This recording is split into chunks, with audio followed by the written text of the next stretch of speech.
ನನಗೆ ತುಂಬ ಸಂತೋಷ ಆಗುತ್ತೆ. ಯಾಕಂದರೆ ನಿಮ್ಮನ್ನೆಲ್ಲ ನೋಡಿದ ಮೇಲೆ ಕಳ್ಕೊಂಡಿದ್ದವ್ರನ್ನ ಸಿಕ್ಕಾಗ ಏನು ಆನಂದ ಆಗುತ್ತೆ, ಆ ಆನಂದ ಆಗುತ್ತೆ.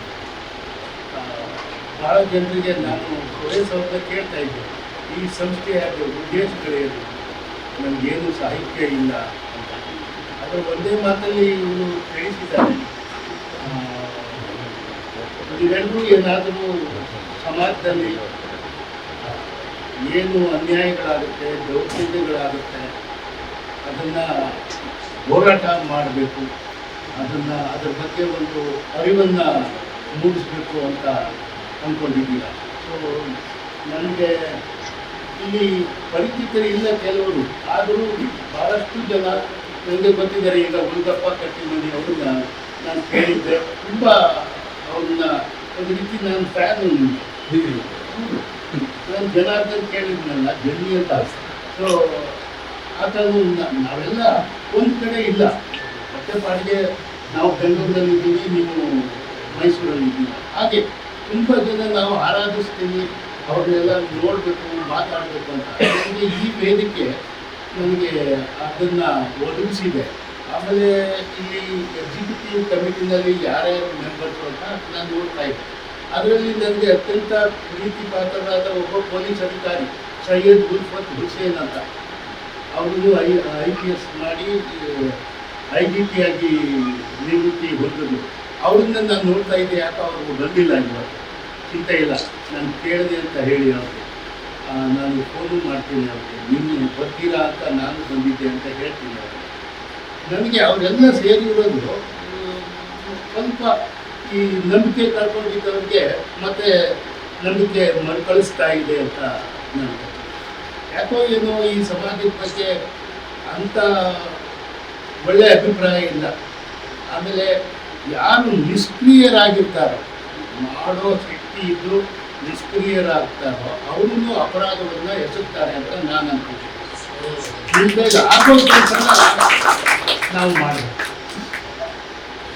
ನಾವು ಬಿದ್ದವನ್ನ ಮೇಲೆ ಎತ್ತಬೇಕಾಗುತ್ತೆ, ಮೇಲೆ ಎತ್ತದವ್ರಿಗೆ ಒಳ್ಳೆ ದಾರಿ ತೋರಿಸ್ಬೇಕಾಗುತ್ತೆ. ಇವೆಲ್ಲ ನಾನು ನಂದೇ ಹೇಳ್ಕೋಬಾರ್ದು, ಆದರೂ ಯಾಕೋ ಈ ಮಾನವೀಯತೆ ಸ್ವಲ್ಪ ಕಡಿಮೆ ಆಗ್ತಾ ಇದೆ ಅಂತ.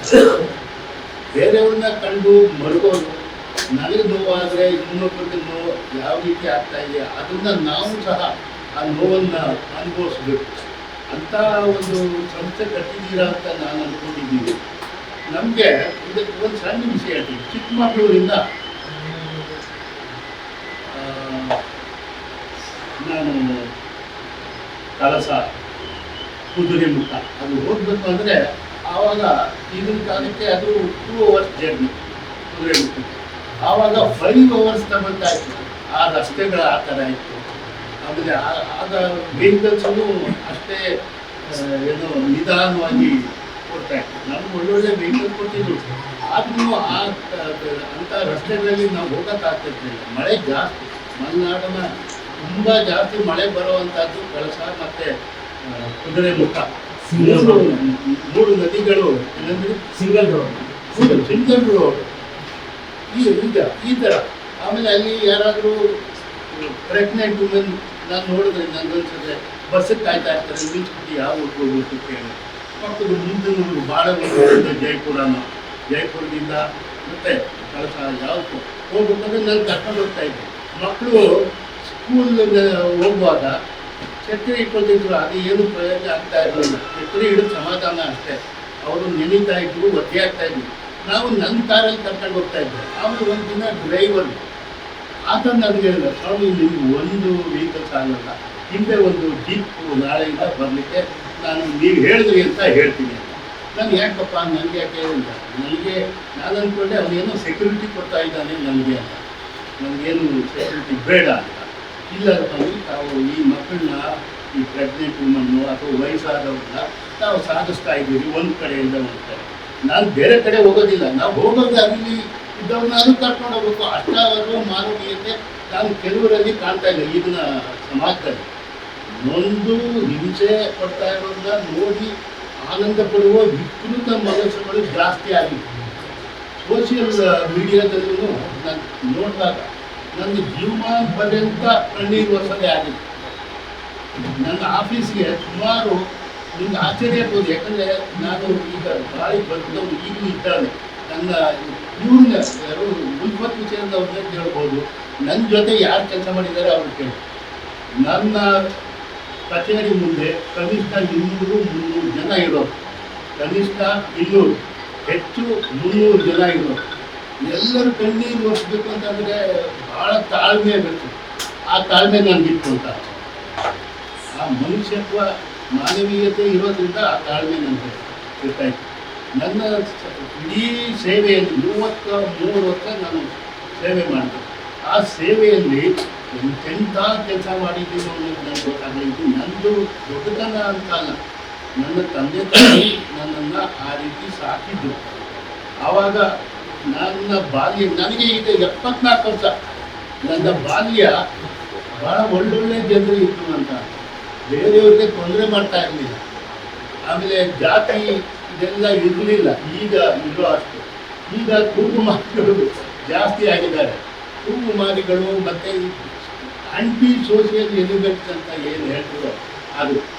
ನಾನು ಅತ್ಯಂತ ಕ್ರೂಯಲ್ಲಾಗಿ ಸಹ ಏನೋ ಈ ಕಮ್ಯುನಲ್ ಗದ್ದ ಆದಾಗ ನಾನು ಮಾಡ್ತೀನಿ. ಒಂದು ಸಣ್ಣ ಉದಾಹರಣೆ ಹೇಳಿ ನನ್ನ ಕೆಲಸ ಮುಗಿಸ್ತೀನಿ. ಹುಬ್ಬಳ್ಳಿಯಲ್ಲಿ ಕಮ್ಯುನಲ್ ದಂಗೆ ಆಗ್ತಾಯಿತ್ತು. ಹಾಗಾಗಿ ಆಗೋದು ಅಲ್ಲಿ ಇದ್ದಾರೆ ಕುಮಾರಿಗಳು ಜಾಸ್ತಿ. ಪೂನಾಗೆ ಹತ್ತಿರ ಅವ್ರಿಗೆ, ಬಾಂಬೆಗೆ ಹತ್ತಿರ, ಇವರೆಲ್ಲ ಪೂನಾದಿಂದ ಬರೋರು ಅಲ್ಲಿ ಗಲಾಟೆ ಮಾಡಲಿಕ್ಕೆ ಬಾಂಬೆ, ಕೆಲವು ಹುಬ್ಬಳ್ಳಿಲಿ ಮೊದಲೇ ಅದು ಬೆಂಕಿ. ಒಂದು ಸಾರಿ ಗಲಾಟೆ ಆಯಿತು, ಮತ್ತು ಎಲ್ಲ ಕಡೆ ಆರ್ಸನ್ನು ಲೂಟಿ. ಏನು ಮಾಡ್ಬೋದು ನಾವು? ಒಂದು ಗೌರ್ಮೆಂಟ್ ಆಫ್ ಇಂಡಿಯಾದಿಂದ ಏನು ಅಂದರೆ, ಪೊಲೀಸರು ಅತ್ಯಂತ ಕಡಿಮೆ ಹಿಂಸೆಯನ್ನು ಉಪಯೋಗಿಸ್ಬೇಕು. ಈ ಇದನ್ನು ಏನು ಗ್ರೂಪ್ ಕ್ಲಾಸಸ್ನಲ್ಲಿ ಅಂತ ಹೇಳ್ತಾರೆ. ಜನರನ್ನ ನಾವು ಸರಿಯಾಗಿ ಟ್ರೀಟ್ ಮಾಡಬೇಕು, ಪ್ರಾಣಿಗಳ ಥರ ಇದು ಮಾಡಬಾರ್ದು ಅಂತ. ಅದೇ ರೀತಿ ಕಾನ್ಪುರ ಮತ್ತು ಮೊರಾದಾಬಾದ್ ಈ ಕಡೆ ಎಲ್ಲ ಭಾಳ ಗದ್ದಲ. ಆವಾಗ ಏನು ಹೇಳಿದ್ರು ಅಂದರೆ, ಒಂದು ಗೃಹ ಸಚಿವಾಲಯದಿಂದ ಒಂದು ಸರ್ಕ್ಯುಲರ್ ಬಂತು ನಮಗೆ. ಏನು ಅಂತಂದರೆ, ಈ ಮತೀಯ ದಂಗೆಗಳಾದ ಪೊಲೀಸರು ಅತ್ಯಂತ ಹೆಚ್ಚಿನ ಬಲವನ್ನು ಉಪಯೋಗಿಸಿ ಆದಷ್ಟು ಬೇಗ ಶಾಂತಿಯನ್ನು ಸ್ಥಾಪಿಸಿ, ಅದು ನಮ್ಮ ಮನಸ್ಸಿನಲ್ಲಿ ಇದ್ದದ್ದು. ಈಗ ದಿವಸವೆಲ್ಲ ಮಾಡ್ತಾ ಇದ್ರೆ ಆಗೋದಿಲ್ಲ. ಆ ಗಲಭೆ ನಡೆಯೋದೇ ಭಾಳ ಪೀಕ್ ಇರೋದು ½ ಅವರ್. ಆ ಟೈಮ್ನಲ್ಲಿ ನಾವು ಆ್ಯಕ್ಟ್ ಮಾಡಬೇಕು. ನಾನು ವೈರ್ಲೆಸ್ನಲ್ಲಿ, ಯಾವಾಗ ಇಷ್ಟೊಂದು ಮೊಬೈಲು ಅವು ಯಾವುದೂ ಇರಲಿಲ್ಲ, ವೈರ್ಲೆಸ್ನಲ್ಲಿ ನಾನು ಹೇಳಿದೆ, ನಾನು SP ಮಾತಾಡ್ತಾ ಇದ್ದೀನಿ, ಶುಗರ್ ಪೀಟರ್ ಅಂದರೆ SP ಅಂತ ನಾನು ಮಾತಾಡ್ತಾ ಇದ್ದೇನೆ. ಒಂದೊಂದು ಪೊಲೀಸ್ ಸ್ಟೇಷನ್ನಲ್ಲಿ ಒಬ್ಬೊಬ್ಬರನ್ನ ಗುಂಡು ಹಾಕ್ಕೊಳ್ಳಿ, 10 ಜನ ಸತ್ತು. ಆಮೇಲೆ ನಾನು ಗರುಡಾಚಾರ್ ಅಂತ ಭಾಳ ಒಳ್ಳೆ ಪೊಲೀಸ್ ಆಫೀಸರ್, ಅವ್ರಿಗೆ ನಾನು ಫೋನ್ ಮಾಡ್ತೀನಿ, ಈ ರೀತಿ 10 ಜನ ತೀರಿದ್ದಾರೆ ಸರ್. ಆಮೇಲೆ ಅವರು ಪಾಪ ಅವ್ರಿಗೆ ಕಷ್ಟ, 10 ಜನ ಅಂದರೆ ನಾನು ಹೆಂಗೆ ಹೇಳಪ್ಪ, ಎಷ್ಟು ಜನ ಮುಸ್ಲಿಮ್ಸು, ಎಷ್ಟು ಜನ ಹಿಂದೂಗಳು. ನೀವೇನು ವರಿ ಮಾಡಿಬಿಡಿ ಸರ್, 5 ಜನ, 2 ಕಮ್ಯುನಿಟಿಯಿಂದ 5 ಜನ. ಓ ನೀನು ಬಿಡಪ್ಪ, ಸಮಾಧಾನ ಮಾಡಿದೀಯ ನನಗೆ, ನೀನು ಏನೋ ಒಂದು ಹೇಳಿದ್ರು, ಜಸ್ಟಿಸ್ ಕೊಟ್ಟಿದೀಯ ನೀನು, ಸರಿ ನಾನು ಹೇಳ್ತೀನಿ ಮುಖ್ಯಮಂತ್ರಿ ಭೇಟಿ ಆಗ್ತೀನಿ. ಇದು ಯಾಕೆ ಅಂತ ಅಂದರೆ, 5 ಜನ ಒಂದೊಂದು ಕಡೆಯಿಂದ ಸತ್ತ ಮೇಲೆ ಹುಬ್ಬಳ್ಳಿಯಲ್ಲಿ ಇದುವರೆಗೂ ಯಾವುದು ಗಲಾಟೆ ಮಾಡಲಿಕ್ಕೇ ಅವರು ಮನಸ್ಸು ಮಾಡೋದಿಲ್ಲ. ಇದು ನಡೆದದ್ದು 1983ರಲ್ಲಿ ನಿಮ್ಮ ಚಿಕ್ಕಮಗಳೂರು ಜಿಲ್ಲೆ ಬಿಟ್ಟ ಮೇಲೆ. ನಾನಿದ್ದಾಗ ಚಿಕ್ಕಮಗಳೂರು ಜಿಲ್ಲೆಯಲ್ಲಿ ಯಾವುದು ನಡೆಯಲಿಲ್ಲ. ಹೀಗೆ ನಾನು ಒಬ್ಬ ಪೊಲೀಸ್ ಅಧಿಕಾರಿ ಅಂತ ನನ್ನ ಒಂದು ಅನುಭವಗಳನ್ನೇ ಹೇಳ್ಕೊಳ್ತೀನಿ. ಆದರೆ ಪ್ರತಿಯೊಬ್ಬರಲ್ಲೂ ಮಾನವೀಯತೆ ಇರಬೇಕು. ಅದು ದೇವರ ಒಂದು ಅಂಶ ಅಂತ ನಾನು ಅನ್ಕೊಂಡು ಅಲ್ಲ. ಆಗಲಿ ಅಥವಾ ಇನ್ನು ಯಾವುದೇ ನಮ್ಮ ಹಿಂದೂಗಳಿಗೆ ಬೇಕಾದಷ್ಟು ಅದು ಯಾವುದಾದ್ರೂ ಅಂಶ ನಮ್ಮಲ್ಲಿ, ನಮ್ಮ ಆತ್ಮ ನಮಗೆ ಡಿಕ್ಟೇಟ್ ಮಾಡ್ತಾ ಇರುತ್ತೆ, ನೀನು ಸರಿಯಾದ ಕೆಲಸವನ್ನು ಮಾಡಿ, ಅನ್ಯಾಯ ಮಾಡಬಾರ್ದು. ಆ ಆತ್ಮಕ್ಕಾದ್ರೂ ನಾವು ಆತ್ಮದ ಕೂಗಿದಾದರೂ ನಾವು ಅನ್ಬೇಕಾಗುತ್ತೆ. ಸೊ ಇಷ್ಟು ಹೇಳಿ ನಿಮ್ಮೆಲ್ಲರ ಜೊತೆ ನಾನು ಸೇರ್ಕೊಂಡದ್ದು, ನನ್ನಿಂದ ಏನಾಗಬೇಕು, ಅದನ್ನು ತಾವು ಹೇಳಿ ನಾನು ಆ ಕೆಲಸ ಮಾಡ್ತೇನೆ. ನಾನು ಬೇರೆಯವ್ರಿಗೆ ಡೈರೆಕ್ಟ್ ಮಾಡೋಕ್ಕೆ ಬಂದಿಲ್ಲ. ಎಲ್ಲರೂ ನನ್ನ ಸ್ನೇಹಿತರು. ನನಗೊಂದು ರೀತಿ ಕುತೂಹಲ ಇದೆ, ಇವರು ಏನು ಕೆಲಸ ಮಾಡ್ತಾರೆ, ಮುಂದೆ ಏನೇನು ಕಾರ್ಯಕ್ರಮ ಹಮ್ಮಿಕೊಳ್ತಾರೆ. ನಾನು ಸಕ್ರಿಯವಾಗಿ ಚಟುವಟಿಕೆಗಳಲ್ಲಿ ಭಾಗವಹಿಸ್ತೀನಿ ಅಂತ ಇವತ್ತು ನಾನು ಮಾತನಾಡಿ, ನಾನು ತುಂಬ ಸಂತೋಷದಿಂದ ಈ ಒಂದು ಉದ್ಘಾಟನಾ ಸಮಾರಂಭದಲ್ಲಿ ನಾನು ಭಾಗವಹಿಸಿ ಉದ್ಘಾಟನಾ ಸಮಾರಂಭವನ್ನು ನಾನು ನೆರವೇರಿಸಿದ್ದೀನಿ. ನಿಮಗೆಲ್ಲ ಒಳ್ಳೆಯದಾಗಲಿ, ನಿಮ್ಮ ಸಂತತಿ ಹೆಚ್ಚಾಗಬೇಕು. ನೀವು ಸಮಾಜದಲ್ಲಿ ಆಗ್ತಾ ಇರೋ ಈ ಅನ್ಯಾಯಗಳನ್ನು ತಡೀಲಿಕ್ಕೆ ನೀವು ಬಂದಿದ್ದೀರಲ್ಲ, ಒಂದು ಕಡೆ ಸೇರಿದ್ದೀರಲ್ಲ, ಇದು ಭಾಳ ಒಳ್ಳೆಯ ಬೆಳವಣಿಗೆ ಅಂತ ನಾನು ಅಂದ್ಕೊಂಡು ನನ್ನನ್ನು ಈ ಕಾರ್ಯಕ್ರಮದಲ್ಲಿ ಭಾಗವಹಿಸಲಿಕ್ಕೆ ಅನುವು ಮಾಡಿಕೊಟ್ಟಂಥ ಮೆಹದಿ ಕಲೀಮ್ ಅವ್ರಿಗೆ ಅವ್ರು ನನ್ನನ್ನು ಕರೆದರು. ಸೊ ಅವ್ರಿಗೂ ಸಹ ನಾನು ಧನ್ಯವಾದಗಳನ್ನು ಹೇಳಿ, ನಿಮಗೆಲ್ಲ ಮತ್ತೊಮ್ಮೆ ನೀವೆಲ್ಲ ನನ್ನ ಸ್ನೇಹಿತರಾಗ್ತೀರ ಇವತ್ತಿನಿಂದ ಅಂತ ಹೇಳಿ, ನೀವು ಫೋನ್ ಮಾಡಬೇಕಾದ್ರೂ ಹೇಳಿ ಇಲ್ಲಿಂದ ಮಾತಾಡ್ತಾ ಇದ್ದೀನಿ ಸರ್ ಅಂದರೆ ಅವನು ನೆಕ್ಸ್ಟ್ ನಮ್ಮ ಇದಾಗಲಿ ಅಂತ ಹೇಳಿ ನನ್ನ ಕರ್ತವ್ಯವನ್ನು ಮುಗಿಸ್ತೇನೆ. ನಮ್ಮ ಮನೆ ಇಲ್ಲೇ ಹತ್ತಿರ ಇದೆ, ನೇತ್ರಿ ಸರ್ಕಲ್ಗೆ ಪಕ್ಕ RME ಸದಾಶಿವನಗರ ಅಲ್ಲಿ ಯಾವಾಗಲೂ ತಾವು ಬರ್ಬೋದು, ಆ ಕಡೆ ಬಂದಾಗ ಅಂತ ಬರ್ಬೋದು. ನಮಸ್ಕಾರ. ನಾವು ಅನೇಕರು ನಿಷ್ಕ್ರಿಯರಾಗಿದ್ದೀವಿ. ಯಾರಾದರೂ ತುಂಬ ಕ್ರಿಯಾತ್ಮಕವಾಗಿದ್ದರೆ ಯಾವ ರೀತಿ ಆಗುತ್ತೆ ಅಂತ ಎರಡು ಉದಾಹರಣೆ, ಬೇರೆ ಉದಾಹರಣೆ ಅಲ್ಲ. ನನ್ನ ಲೈಫ್ನಲ್ಲಿ 1980ರಲ್ಲಿ ನಾನು ಚಿಕ್ಕಮಗಳೂರಿಗೆ ಬಂದೆ SP ಆಗಿ. ಕಾರುಣ್ಯ ಮತ್ತು ತುಂಬ ಹುಮ್ಮಸ್ಸು. ದಲಿತರಿಗೆಲ್ಲಾದರೂ ತೊಂದರೆ ಆದರೆ ಸೀದಾ ಹೋಗ್ಬಿಡ್ತಿದೆ ಅಲ್ಲಿಗೆ, ಅದೆಲ್ಲ ಸರಿ ಮಾಡಿ ಬರ್ತಾಯಿತ್ತು. ಅದನ್ನು ಯಾವ ದೃಷ್ಟಿಯಿಂದ ಒಬ್ಬರು ಹೇಳ್ತೀನಿ, ನಮ್ಮ MLA ಚಿಕ್ಕಮಗಳೂರಿಗೆ MLA CA ಚಂದ್ರೇಗೌಡ ಅಂತ, ಅವರೆಲ್ಲ ಸದ್ಯ ದಿವಂಗತರು. ಸೊ ಅವರು ಒಂದು ಪತ್ರ ಬರೀತಾರೆ ಗುಂಡೂರಾವ್ ಅವರಿಗೆ, ಚೀಫ್ ಮಿನಿಸ್ಟರ್. ನಮ್ಮ ಜಿಲ್ಲೆಗೆ ಒಬ್ಬ SP ಬಂದಿದ್ದಾರೆ, ಅವರ ಹೆಸರು ಸುಭಾಷ್ ಬರಡಿ. ಅವರು ಯಾವ ರೀತಿ ಕಾರ್ಯವೈಖರಿ ಅಂತ ಅಂದರೆ IPS ಯೂನಿಫಾರ್ಮ್ನಲ್ಲಿ ಇರುವ ದಲಿತ ಸಂಘರ್ಷ ಸಮಿತಿಯ ಸಕ್ರಿಯ ಕಾರ್ಯಕರ್ತ. ಈತನನ್ನು ಆದಷ್ಟು ಬೇಗ ಇಲ್ಲಿಂದ ವರ್ಗ ಮಾಡಬೇಕು. ಆಮೇಲೆ ಹೇಳಿರ್ಬೇಕು, ಅವರು ಪತ್ರದ ಜೊತೆಗೆ ಹೇಳಿರ್ತಾರೆ.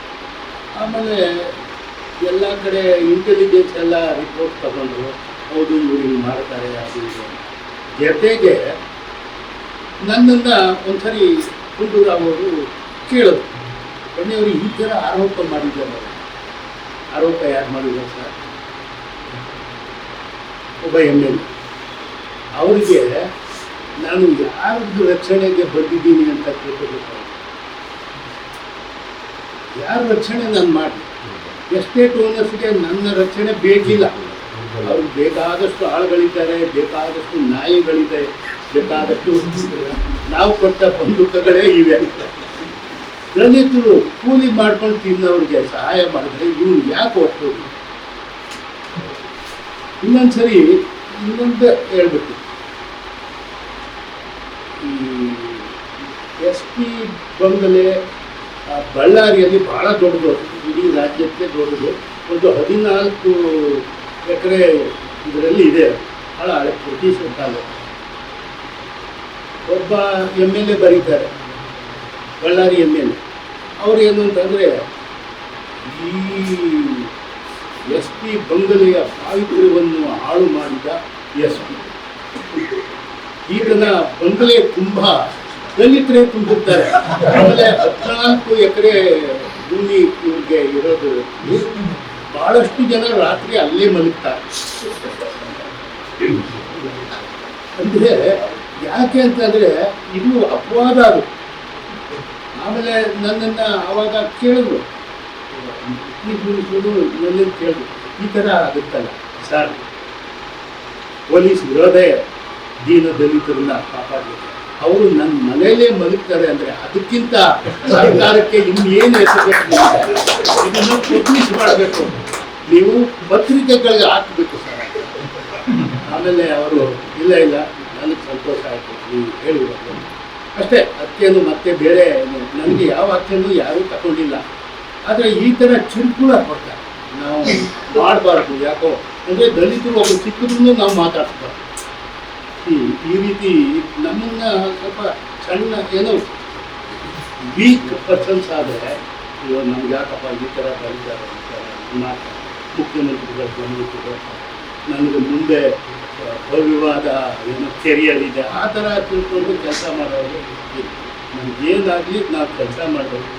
ನನಗೆ ಒಬ್ಬ ಕಾರ್ಯಕರ್ತನ ಥರ ಹಾಕೊಳ್ಳಿ, ಇಲ್ಲಿ ಎಕ್ಸಿಕ್ಯೂಟಿವ್ ಕಮಿಟಿ ಅದು ಇದು ಏನು ಬೇಡ. ನನಗೆ ಮೀಟಿಂಗಿಗೆ ಒಂದು ನೋಟಿಸ್ ಕಳಿಸಿ, ನಾವು ಕಾರ್ಯಕರ್ತರಿಗೆ ಕೆಲಸ ಮಾಡ್ತೀವಿ. ನೀವೆಲ್ಲ ಸಹವಾಸ ಮಾಡೋದು ನನಗೆ ಭಾಳ ಸಂತೋಷ. ಇನ್ನೊಮ್ಮೆ ನಕ್ಸಲೈಟ್ನಲ್ಲಿ ಚಿಕ್ಕಮಗಳೂರು ಮತ್ತು ಪಾವಗಡ, ಶಿವಮೊಗ್ಗ, ಉಡುಪಿ ಈ ಕಡೆ ಎಲ್ಲ ಬಂದಿದ್ರು ಸತ್ತರು ಹೆಣ್ಮಕ್ಳು ನಕ್ಸಲೈಟ್ಸ್ ಅವ್ರನ್ನ ನಕ್ಸಲೈಟ್ ಅಂತ ಮಾಡಿ ಇದಾಯಿತು. ಆಮೇಲೆ ಅವ್ರ ಮೀಟಿಂಗ್ಗಳು ಮಾಡಿದಾಗ ಅವ್ರೊಂದು ಲಿಸ್ಟ್ ಮಾಡ್ತಾ ಇದ್ದಾರೆ. ಸುಭಾಷ್ ಬಣ್ಣಿಯವ್ರು ಬೇಡ ಆ ಲಿಸ್ಟ್, ಯಾಕಂದರೆ ಅವ್ರು ಕೊಲೆ ಮಾಡಬೇಕು ಅಂತ. ಸುಭಾಷ್ ಬಣ್ಣಿಯವ್ರು ಬೇಡ, ಯಾಕಂದರೆ ಅವರು ನಮ್ಮವನೇ ಯೂನಿಫಾರ್ಮ್ ಹಾಕ್ಕೊಂಡಿದ್ದಾನೆ. ಆ ರೀತಿ ತಿಳ್ಕೊಳ್ಳೋ ಇದು ಒಳ್ಳೆಯದೋ ಕೆಟ್ಟ ನನಗೆ ಗೊತ್ತಿಲ್ಲ, ಬಟ್ ಒಬ್ಬೊಬ್ಬರ ದೃಷ್ಟಿಯಲ್ಲಿ ಯಾವ್ಯಾವ ರೀತಿ ಇದೆ ಅಂತ ನನಗೆ ಗೊತ್ತಾಗ್ತದೆ. ವ್ಯಾಸ್ ಅಂತ ವಿಜಯವಾಡ ಪೊಲೀಸ್ ಕಮಿಷನರ್ ಆಗಿ DIG ಬ್ಯಾಂಕ್ ಅವರನ್ನು ಬೆಳಿಗ್ಗೆ ವಾಕಿಂಗ್ ಮಾಡುವಾಗಲೇ ಕೊಂದರು. ಆಮೇಲೆ ನಾವು ಇದ್ದಾಗ ಪಾವಗಡದಲ್ಲಿ 6 ಜನ ಪೊಲೀಸ್ ವ್ಯಾನ್ನಲ್ಲಿ ಇದ್ದವ್ರನ್ನ ಪೊಲೀಸರನ್ನೇ ಕೊಂದರು. ಆವಾಗ ನನಗೆ ಈ ಇಂಟೆಲಿಜೆನ್ಸ್ನವ್ರು ಏನು ಅಂದರೆ, ನೀವು ಡೈಲಿ ವಾಕಿಂಗ್ ಹೋಗ್ತಿರಲ್ಲ ಸದಾಶಿವನಗರದಲ್ಲಿ, ನೀವು ದಿವಸ ಚೇಂಜ್ ಮಾಡಿ, ನೀವು ಒಂದೇ ರಸ್ತೆಗೆ ಹೋಗಬೇಡಿ ಅಂತ. ಅಂದರೆ ಇದು ನನ್ನನ್ನು ವಿಚಲಿತನನ್ನಾಗಿ ಮಾಡೋದು, ಮತ್ತು ಹೆದರಿಕೆಯಿಂದ ನಾನು ವಾಕಿಂಗ್ ಹೋಗೋದೇ ಬಿಟ್ಟುಬಿಡಬೇಕು. ಇವೆಲ್ಲ ಸೂಕ್ಷ್ಮ, ಬಟ್ ನಾನು ಇದನ್ನೆಲ್ಲ ಅನುಭವಿಸಿದ್ದೀನಿ. ಇದು ನಾನು ಯಾಕೆ ಹೇಳ್ತಾ ಅಂದರೆ, ಎದುರಿಗೆ ಹೇಳೋದು ಬೇರೆ, ಮತ್ತು ಈ ರೀತಿ ಪರೋಕ್ಷವಾಗಿ ಎದುರಿಸೋದು ಬೇರೆ. ಆಕ್ಷನ್ ಆಗುತ್ತೆ, ಬಟ್ ನಾವು ನಮ್ಮ ಒಂದು ಇದು ಗಟ್ಟಿಯಾಗಿದ್ದರಿಂದ ಯಾರೂ ನನ್ನ ಕಂಟಿಗೆ ಬರಲಿಲ್ಲ. ಧನ್ಯವಾದ.